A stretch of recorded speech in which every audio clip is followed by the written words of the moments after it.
2010 Dodge Challenger. Miss Brittany's car here. She's going to learn how to do a brake job today. So if you're in this video, we're putting some new rotors and new pads all the way around this puppy, front and rear. I will have chapters below, so if you wanted to see the rears or just the fronts, jump to where you need to go. There will be links in the description to all of the parts and tools used.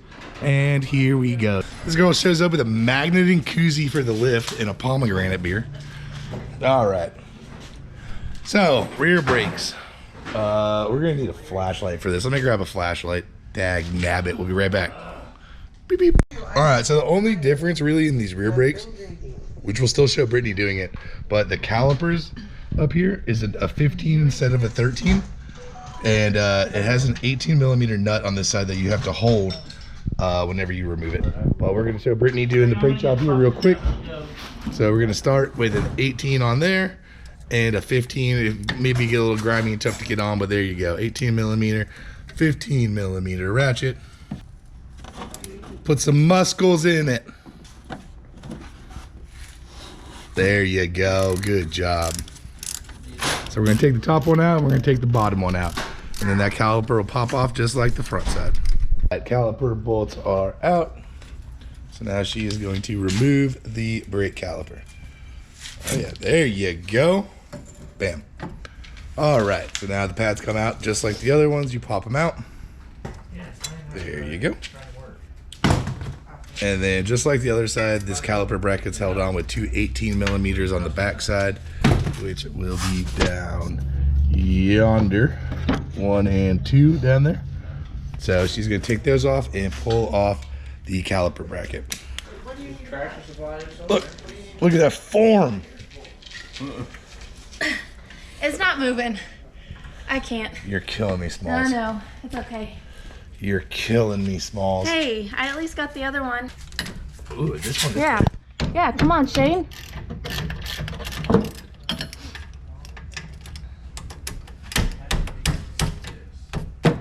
Sometimes you just need to give her that smackereski, bro. The smack'll do her, dude. All right, let's get those out. Pop off that bracket. Mm-hmm. So Brittany had a rusty car. Oh. You gotta start putting torches to things. Mm-hmm. Now for the fun part. So the big difference between the rotor in the rear and the rotor in the front is this one has emergency brake pads underneath it. So if you're planning on turning your rotors, right, and you want to save these, what you're gonna want to do is hit it with a hammer right here around this edge and just kind of beat on her, bud. Like, she can take it. So we're gonna go with a real hammer and just smack it, right? And this will eventually free it up. But do not hit this surface if you're saving your rotors. If you're not saving your rotors, like we're not, we can beat the shit out of this whole thing. It doesn't really matter. Just don't hit your studs, right? That's the most important. And eventually, she will pop free. She's not free yet. I don't think. You want to hold that and that so I can really waylay on it?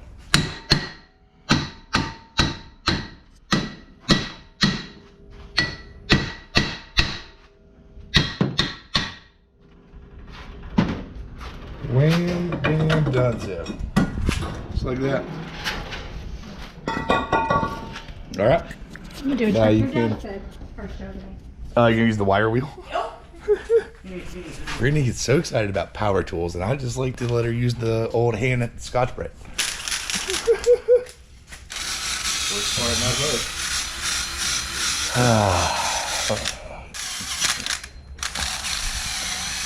All right, while she cleans that up, we're gonna take a quick beer break. All right, we are cleaned up and ready to go. She's gonna slap that rotor on. Same concept is the front. If you trace the line from the inside of the rotor, it should go towards the back of the car. Follow.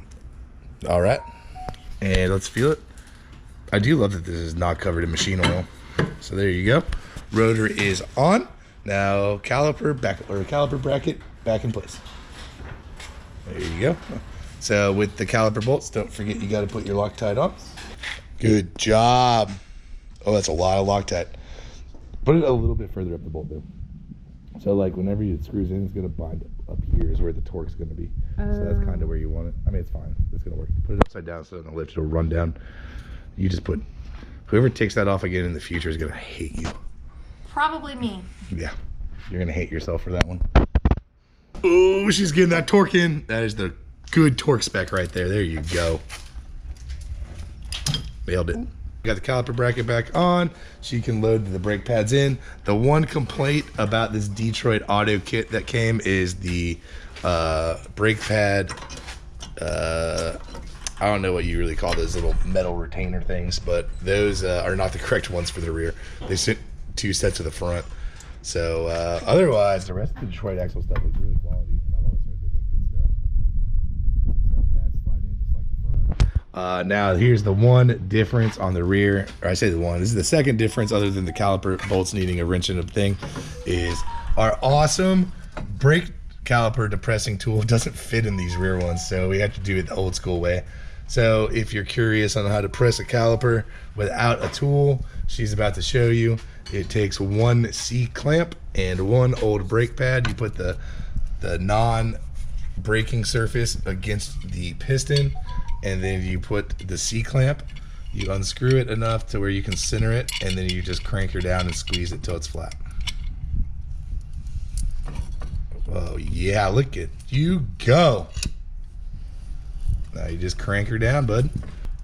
Yep, look, it just feels tight. You're good to go. Back it off.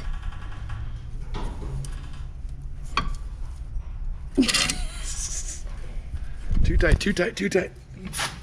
There you go. Voila! And we have a depressed caliper piston. The non-squeak is in there right there. Ooh, beer. Clear to get the nitrile gloves. I'm afraid to get my hands dirty. We got a real woman here. Heck yeah. Tightening down that caliper, and then you just put your tire on. From this point, it's pretty straightforward.